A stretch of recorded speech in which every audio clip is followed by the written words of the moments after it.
కీళ్ల మార్పిడి, keyhole surgery, plasma therapy, కీళ్లవాతం, వెన్నెముక లాంటి సమస్య మన కడపలో రోబోటిక్ టెక్నాలజీతో ట్రీట్మెంట్ అందించబడును. జేపీ హాస్పిటల్, కొత్త బస్టాండ్, కడప.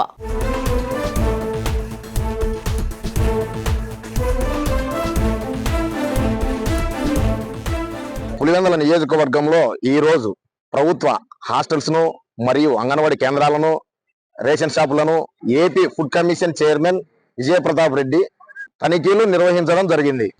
అదేవిధంగా అంగన్వాడీ కేంద్రాలను తనిఖీ చేయగా పిల్లలకు అన్ని సదుపాయాలు సక్రమంగా ఉన్నాయా లేదా అని పరిశీలించి పిల్లలతో కాసేపు ముచ్చటించారు. తర్వాత రేషన్ దుకాణాలను తనిఖీ చేయడం జరిగింది. లయోలా డిగ్రీ కాలేజ్ దగ్గర ఉన్న ఎస్సీ బాలికల హాస్టల్లో వార్డెన్లు విధులు సక్రమంగా నిర్వర్తించలేదంటూ కంప్లైంట్ రావడంతో ఎస్సీ బాలికల హాస్టల్లో తనిఖీలు నిర్వహించడమే కాక అక్కడ ఉన్న బాలికల యోగక్షేమాలు కనుక్కున్నారు.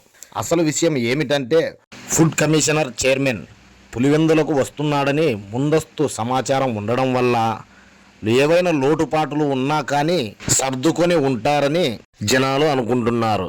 టైం తక్కువగా ఉండటంతో food commission chairman Vijayapratap Reddy అటు వచ్చి ఇటు వెళ్ళిపోయినట్టు సదరు జనాలు అనుకుంటున్నారు.